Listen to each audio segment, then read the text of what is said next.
Hey, what's up guys? Welcome back once again। आज की कहानी की शुरुआत होती है एमा नाम की बूढ़ी औरत को दिखाते हुए, जो बर्फीले जंगल के बीच अपने पति द्वारा बनाए गए घर में रहती है। एमा की जिंदगी उसी दिन खत्म हो गई थी जिस दिन उसके पति ने उसका साथ छोड़ दिया था। उन बीते लम्हों को याद करके आज वो बेहद भावुक है, क्योंकि आज उसे गुजरे हुए पूरे 1 साल बीत चुके हैं और अभी तक उसने उसकी एशेस को संभाल कर रखा है। लेकिन आज उसने फैसला कर लिया कि वो उसे उसकी पसंदीदा जगह पर बहा देगी। वो असल में एक लेक के पास जा रही है जहां दशकों पहले उनकी मुलाकात हुई थी। हालांकि मौसम खराब होने के कारण अभी वो जम चुकी है, लेकिन फिर भी एमा निकल पड़ी है खुद की सेमी ट्रक को लेकर, ताकि आज अपने पति की आखिरी यादों को खुद से दूर कर सके। ट्रक चलाने से पहले उसने अपनी और उसकी तस्वीर को खुद के सामने रख लिया, फिर चल पड़ी। बीच बीच में न्यूज रेडियो में सभी को लगातार इत्तिला किया जा रहा है, मौसम आने वाले दिनों में खराब होने वाला है और इसीलिए अगर किसी को कोई काम ना हो तो वो बिना वजह घर से बाहर ना निकले, वरना उनके लिए मुसीबत हो सकती है। ठंड का प्रभाव आगे चलने पर एमा की कार पर भी पड़ने लगा, जो चीज हमें उसकी विंडशील्ड पर पड़ रही बर्फ से पता चल रहा था। धीरे धीरे करके वो आगे बढ़ती गई, लेकिन अब उसे परेशानी होने लगी है सड़क को देखने, और इसीलिए उसने एक जगह खुद की ट्रक को रोका और आसपास नजर मारने लगी। अब कहाँ जाना है? तब वो साथ लाए मैप को खोलती है, लेकिन उसमें चीजें बहुत ही ज्यादा कॉम्प्लिकेटेड थी। वो खुद बाहर आई और देखने लगी कि किस मोड़ पर जाना चाहिए उसे। बर्फ की चादर ने चारों तरफ पूरा कब्जा किया है, इसीलिए उसे कुछ भी समझ नहीं आ रहा है। इतने में एक आवाज ने अपनी ओर उसका ध्यान खींचा। एमा उसके पीछे पीछे चलती चली गई, जहां जाकर उसे एक पुराना लकड़ी का कॉटेज दिखा। बाहर एक बूढ़ा शख्स कुछ लकड़ियां काट रहा था। ट्रक से वो जैसे ही बाहर उतरी, पहली नजर उसकी जमीन पर गिरे खून पर गई, जिसे देखकर वो कुछ अजीब सा लगा उसे। एक बारी तो उसका मन भी किया कि अपने कदम पीछे ले ले, लेकिन अब रास्ता पूछना था तो बात तो करनी पड़ेगी। उस बूढ़े शख्स ने जब एमा को अचानक से देखा तो वो खुद भी डर गया, जिसके लिए एमा ने उसे माफी मांगी। फिर वो उसे झील तक जाने का रास्ता पूछती है। वो बताता है कि इस पहाड़ के वो पीछे है। एमा से रहा नहीं गया, उसने पूछ लिया क्या वो ठीक है। उस शख्स ने धीमी आवाज में कहा कि हाँ, पर एमा की नजरें उसी खून पर थी, जो देखकर शख्स ने जवाब दिया, ये बस हिरन का खून है। एमा वहां से वापस आ गई और ट्रक लेकर पहुंच गई उसी झील के पास, जहां उसे अपने पति की आखिरी निशानी को खुद से दूर करना था। पर यह पल उसके लिए बहुत ही भावुक होता है कि इस दौर में वो इसी झील के ऊपर अपने पति के साथ फिशिंग के लिए आया करती थी। उन्हीं चमकते हुए पलों को याद करते हुए उसने अपने बैग से उस राख को बाहर निकाला। तभी अचानक से उसे कहीं से गोली चलने की आवाज आई, जो सुनकर वो फौरन भागते हुए गई और अपनी ट्रक के पीछे छुप गई। इस दौरान उसकी नजर गई जंगल में, जहाँ एक लड़की बेबसी की हाल में भाग रही है, मानो कोई उसका पीछा कर रहा है। एमा को काफी अजीब लगा और अचानक उसी पल उसके पीछे वही बूढ़ा शख्स आ गया, जो उसे बंदूक दिखाते हुए कहता है, अगर अब इससे आगे तुम भागी तो मैं तुम्हें शूट कर दूंगा। वो लड़की डर के मारे उसके साथ वहीं घर चली गई। आपकी तरह ही एमा के मन में भी कई सवाल पनपने लगे हैं, जैसे कि कौन है ये लड़की, क्या चाहता है ये शख्स, आखिर क्यों वो उसे इतना तड़पा रहा है, इसका मकसद क्या है। इतने सारे सवालों के घेरे में उलझी हुई एमा परेशान हो जाती है। उसे ख्याल आया क्यों ना वो पुलिस को कॉल करके सब कुछ बता दे, पर इस बर्फीली जगह पर सिग्नल आना भी तो नामुमकिन है। इसीलिए उसने अपना सामान वगैरह लपेटा और निकलने का सोचा, परंतु जब वो झील के बाहर आ रही थी तभी उसकी ट्रक एक गड्ढे जैसी चीज में अटक जाती है। हजारों कोशिशों के बाद भी कोई हल नहीं निकला। वो उसे वहीं छोड़ पैदल ही आगे बढ़ती है। बीच में उसे वही बूढ़ा शख्स का कॉटेज दिखा। उसके मन में ख्याल आया क्यों ना वो जाकर चेक करे कि असल में चल क्या रहा है। तभी उसकी नजर उस बूढ़े आदमी पर गई जो कार लेकर कहीं जा रहा था, और यही सही मौका था पता लगाने का। इसीलिए वो धीरे से गेट के पास गई, लेकिन वो लॉक था। तभी उसकी नजर बेसमेंट में बनी एक खिड़की पर गई, जिसमें झांकने पर उसने देखा कि अंदर वही लड़की बंद है, जिसे उसने अभी थोड़ी देर पहले झील पर देखा था। एमा ने उससे बात करने की कोशिश की, पर मुंह पर टेप होने की वजह से वो कुछ बोल नहीं पा रही है। उसे समझ नहीं आ रहा है कि इस लड़की का क्या कसूर है, क्योंकि इसे यहाँ पर बंद किया गया है। ना ही अंदर बंद लड़की को पता था कि इस अजीब से सुनसान जगह पर यह बूढ़ी औरत कैसे पहुंच गई उसकी मदद करने के लिए। दोनों ही अपनी कश्मकश में डूबे हैं। तभी वहां पर 2 गाड़ियां आकर रुकी। एक में बूढ़ा शख्स की पत्नी भी थी, जिसके हाथों में बंदूक था। शायद कुछ गड़बड़ होने वाली है, इसीलिए एमा ने ग्लास पर लिखा कि वो वापस जरूर आएगी। अभी फिलहाल उसे जाना पड़ेगा। अंदर उन दोनों पति पत्नी की बातों से हमें पता चलता है इसमें उन दोनों का बराबरी का हाथ है। आज वो अपने शिकार को खत्म करने वाले हैं, यानी कि उस लड़की को। इतने में उस शख्स की पत्नी के नाक से खून आना शुरू हो जाता है। इसी के दरमियान उसकी नजर एक ग्लव्स पर पड़ी, जो देख वो समझ गई कि जरूर यहाँ कोई और भी आया था और हो सकता है कि उसे सब कुछ पता चल गया हो। इतने में वो उसे एमा के लिखा हुआ वो संदेश भी दिख जाता है, जिसे अब वो पूरी तरह से पूर्ति हो गई है कि यहाँ जरूर कोई ना कोई तो आया था। उसने अपने पति से पूछा कि ये दस्ताना किसका है। वो भी हैरानी से देखते हुए कहता है, मुझे क्या मालूम है, लेकिन ये तुम्हें कहाँ मिला। उसने बताया कि ये बाहर पड़ा था। जो सुनने पर वो भी परेशान हो गया। उसे याद आया कि एक लेडी आई थी उसे झील का रास्ता पूछने के लिए, हो सकता है कि ये उसी का हो। ये सुनने पर उसकी पत्नी आना गुस्से से लाल हो जाती है, क्योंकि अगर उसने जाकर किसी को भी बता दिया यहाँ पर क्या हो रहा है तो सब कुछ खत्म हो जाएगा। उन्हें जिंदगी भर की जेल हो सकती है। इसीलिए वो बंदूक लेकर बाहर चली गई और जबरदस्ती रेनॉल्ड को भी अपने साथ लेकर गई। इधर एमा ने बड़ी ही चालाकी से अपने पति द्वारा बनाए गए एक शेड को तैयार किया, जो उसने किसी भी दिक्कत समय इस्तेमाल करने के लिए बनाया था। लेकिन आज एमा ने उसे एक चारे की तरह इस्तेमाल करने का सोचा। दोनों ने उसे देखा, पर आगे सिर्फ रेनॉल्ड गया। लेकिन तभी उसका पैर वहां पर बर्फ पर पड़ा, जिसे एमा ने जानबूझकर नरम कर दिया था, ताकि जैसे ही वो उस पर अपने कदम रखे वो टूट जाए। और हुआ भी ऐसा ही। वो चिल्लाते हुए ठंडे पानी में गिर गया। एना फौरन आगे आई और उसे निकालने में लग गई। इधर इस चीज का फायदा उठाकर एमा इनके घर में घुस जाती है और बेसमेंट में जाने के लिए रास्ता ढूंढने लगती है, जो उसे मिल भी गया, लेकिन उसमें ताला लगा था। तो अभी वक्त ना जाया करते हुए उसने उसे तोड़ने का फैसला किया, जो कुछ कोशिशों के बाद भी टूट भी जाता है।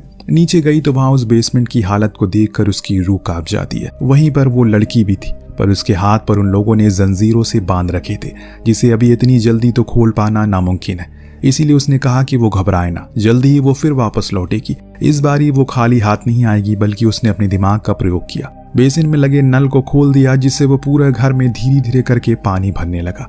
जो इस ठंड में गर्म करने के लिए इनके पास लकड़ियां थी, उन्हें भी उसने भिगा दिया। बाहर आ गई, लेकिन न जाने कैसे एना ने उसे देख लिया। वो उस पर शूट करने लगी, एक गोली जो किस्मत से सिर्फ उसके हाथ में ही लगी थी। इसीलिए वो जैसे तैसे खुद को बचाते हुए वहां से भागकर अपनी ट्रक के पास आ गई। लेकिन इस तरफ जब ये पति पत्नी घर में घुसे तो इन्होंने जब घर की हालत को देखा तो इनके तो होश उड़ गए। पूरा घर पानी से भर चुका है। रिवॉल्ट, जो कि अभी भी ठंडे पानी में गिर गया, उसे तुरंत ही गर्म आग की जरूरत थी, वरना वो ठंड से मर जाएगा। पर आग तो जल ही नहीं सकती, क्योंकि लकड़ियां इन्होंने रखी थी वो पूरी भीग चुकी है। तो अब बस दो ही ऑप्शन है, या तो ये बाहर से सूखी लकड़ियां ढूंढ कर लानी पड़ेगी, या फिर इन्हें इंतजार करना होगा। परंतु रिवॉल्ट के पास ज्यादा समय नहीं है। एमा जाकर अपनी ट्रक के पास खुद के इलाज करना शुरू करती है, लेकिन तभी उसकी नजर पड़ी अपने हाथों पर। उसकी शादी की रिंग कहीं गुम हो चुकी है, और इस आनन फनन में वो भागती उस गड्ढे के पास वहां पर गई। उसे वो नहीं मिली, जिसे वो मायूस होकर अपने उस सुनहरे पल को याद करने लगी, जब उसे पति ने पहली बार उसे वो रिंग देकर शादी के लिए प्रपोज किया था। उस दिन को वो कभी भी भूल नहीं पाएगी। तभी उसने देखा कि वो भूला शख्स अपनी बंदूक वहीं छोड़ गया, जिसे उठाकर वो प्रण लेती है, चाहे कुछ भी हो जाए वो उस लड़की को बचा कर रहेगी, फिर चाहे खुद की कुर्बानी ही क्यों न देनी पड़े उसे। दूसरी तरफ एना अपनी पति को लेकर कार में आ गई, ताकि हीटर उसे गर्म कर सके। पर रिवॉल्ट का कहना था कि वो और नहीं चल सकता, उसके शरीर में अब सारी चीजें ठंडी पड़ चुकी है। लेकिन एना का कहना था कि उन्हें सुबह तक सब कुछ साफ करना पड़ेगा, वरना अगर कोई आ गया तो वो मुसीबत में पड़ सकते हैं। अब घर के अंदर जाकर उसे अपने पति से कहा कि तुम बाकी के सामानों को लेकर फौरन झील तक पहुंचो, तब तक मैं इस लड़की को लेकर निकलती हूँ। रिवॉल्ट की अभी वो हालत नहीं है कि वो इतनी दूर पैदल चल सके, पर उसकी बीवी ने उसे जबरदस्ती की, इसीलिए उसे ये करना ही पड़ता है। और कुछ ही देर में ये दोनों उस बंधक लड़की को लेकर बाहर आए, कार में बैठा दिया। तभी रिवॉल्ट को अचानक याद आया, अरे मेरी बंदूक तो यहाँ है ही नहीं। जब ये चीज एना को पता चली तो वो गुस्से में आग बबूला हो गई। उसे एक जोरदार थप्पड़ जड़ दिया और कहा कि जल्दी से झील पर पहुंचो। इस चीज से हमें यह साफ पता चलता है कि हमेशा से एना का ही जोर रहा है रिवॉल्ट की जिंदगी में, और हो सकता है कि जो कुछ भी हो रहा हो या फिर होने वाला उसे ज्यादा एना का ही फायदा हो। बेचारा रिवॉल्ट भारी भरकम स्लेट खींचते हुए झील के करीब पहुंचता है और चीजों को लगाना शुरू करता है। इस चीज को दूर से आना देख रही होती है और इस चीज को दूर से आमा देख रही होती है। इसीलिए उसे लगता है कि अब सही मौका है घर में जाकर उस लड़की को बचाने का। उसे ये नहीं पता कि लड़की तो घर में है ही नहीं। खैर वो सीधा उस कॉटेज पर पहुंची, वहां से वो लड़की नहीं मिली, पर उसे खुद का इलाज करने का सोचा, क्योंकि वहां उसे कुछ औजार मिल गए थे। इनकी मदद से उसने अपने हाथ में लगी गोली को बाहर निकाला और फिर बाहर आकर रिवॉल्ट की कार में लगे रेडियो से मदद मांगने की कोशिश में लग गई। शायद उसका कनेक्शन हो भी गया था, परंतु तभी रिवॉल्ट ने पीछे से आकर उस पर हमला कर दिया। लेकिन उसकी मदद से इतनी बेकार हालत थी, लेकिन उसकी खुद की इतनी हालत थी कि ज्यादा देर वो उससे लड़ नहीं पाया। और ऊपर से आमा ने उसका पैर भी जख्मी कर दिया था। वो उसके सामने अपनी जान की भीख मांगना शुरू करता है। सब कुछ सच सच बता देता है कि इसमें उसकी कोई गलती नहीं है। दरअसल उसकी बीवी का मानसिक संतुलन ठीक नहीं है। जिस लड़की को हमने बंदी बनाया है उसने पहले भी कई बार खुदकुशी करने का सोचा, और मेरी बीवी को लगता है कि अगर उसे मारकर खत्म कर देगी तो उसकी तबीयत ठीक हो जाएगी, इसीलिए वो उसे झील के पास लेकर गई थी। मैं तो खुद थोड़ी देर में मर जाऊंगा, प्लीज मुझे हॉस्पिटल जाने दो। एमा को उसकी हालत पर तरस आने लगता है। वो कहती है कि ठीक है जाओ, वहां जाकर तुम पुलिस को यहाँ भेजोगे तभी मैं तुम्हें जाने दूंगी। वो मान गया और जाते जाते उसकी वेडिंग रिंग भी दे दिया जो उसे कॉटेज में मिली थी, जिसे पाकर एमा बहुत खुश होती है। पर जब रिवॉल्ट जा रहा होता है तो अचानक से उसके सामने उसकी बीवी की कार आ गई। उसे देखकर खूब चिल्लाता है कि तुम यहाँ क्या कर रहे हो, तुम्हें मैंने उस जगह पर रहने को कहा था ना। तब रिवॉल्ट उसे बताता है कि वो जख्मी हो चुका है और इसीलिए डॉक्टर के पास जा रहा है। पर आना तो उसकी एक सुनने को राजी नहीं थी। उसका तो ये कहना था कि वो उसे छुटकारा पाने के लिए उसे छोड़कर जा रहा है बस। रिवॉल्ट उसे समझाता है जो कुछ भी वो कर रहा है वो सब गलत है, ये सब वो यही खत्म करना होगा। ये सुनने के बाद मानो आयना का गुस्सा उबाल मारने लगता। उसने अपने पति पर ही बंदूक तान दिया और इसके दरमियान उसके नाक से फिर से खून गिरने लगता है। वो अब कोई परवाह नहीं उसे। इधर एमा वापस ट्रक के पास आई और उसे धक्का देकर वापस झील में ढकेल दिया और फिर उसमें आग लगा दी ताकि उस धुएं से कोई उसे देख सके या फिर कोई आसपास रेंजर हो तो वो देख ले। हुआ भी ऐसे ही दोस्तों। जब वो बाहर आई तो 2 पुलिस वालों ने उसे देख लिया। पहले तो उन्हें लगा कि शायद वो कोई कातिल है, पर बाद में जब एमा सब कुछ बोलने लगी तो वो फौरन उसके पास उस कॉटेज में गए। बाहर खड़ी आना की कार उसे दिख गई तो ये दोनों पुलिस वाले उतरकर उनके करीब जाने लगते। उसने दोनों को शूट करके खत्म कर दिया और फिर एमा पर भी गोलियां चलाने लगी, पर वो तो सही समय पर ट्रक के पीछे आ गई। इस बीच उसने देखा उसने अपने पति को मार डाला है, यानी कि रिवॉल्ट अब इस दुनिया में नहीं रहा, लेकिन उसकी पत्नी तो शायद किसी को जिंदा नहीं छोड़ने वाली। सही मौका देखकर एमा ने उसके पैर में शूट कर दिया, जिससे अब वो घायल हो चुकी है। इसीलिए उसके पास अब समय नहीं है वो कुछ कर सके, उस लड़की को बचा सके। लेकिन तभी वो दोबारा खड़ी हो गई और गोलियां चलाने लगी, जिससे बचने के लिए एमा एक पल्ले के नीचे छुप जाती है। तो आयना ने उसे पल्ले को ही गिरा दिया और शूट करके, जिससे अब वो बेहोश हो जाती है। उसी बेहोशी में उसने उस दिन को याद किया जब वो अपने पति के लिए नाश्ता बना रही थी। उस दौरान उसने अपनी आखिरी सांसें भर ली। दरअसल उसके पति को कैंसर था, जिसके कारण वो पहले ही गुजर गया। जब एमा को होश आया तो वही बेसमेंट में बंद थी उस लड़की के पास। होश आने पर उसने सबसे पहले तो उसे आजाद किया और फिर उसका नाम पूछा, जो था मिया। देन वो बेसमेंट के पीछे वाले गेट से बाहर निकलने की कोशिश में लग गई, परंतु बाहर आना खड़ी थी जो उसे वापस अंदर भेज देती है। दोनों ही परेशान थे कि अब उनके साथ क्या होगा, क्योंकि अगर इस औरत को उन्हें बस मारना ही होता तो वो कब का मार चुके होते। लेकिन उसने ऐसा नहीं किया क्योंकि उसके इरादे कुछ और ही है। अगले दिन हमने देखा आयना इन दोनों को लेकर उसी झील के पास गई जहां उसने एक टेंट लगाया हुआ था, जिसके अंदर जाने पर इन्होंने देखा वहां पर लिवर ट्रांसप्लांट करने के उपकरण रखे हैं, जो देख दोनों ही समझ गए कि क्या होने वाला है। इसीलिए आमा ने कहा कि तुम मेरा लिवर ले सकती हो, पर उसका कहना था उसका शरीर अब बेजान हो चुका है, उसे एक जवान लीवर चाहिए क्योंकि उसे अमर होना था। उसने जबरदस्ती एमा से कहा कि मियाँ को लेटाओ और हाथ पैर बांधो। उसने ऐसा ही किया, लेकिन जानबूझकर थोड़ा हल्का बांधा।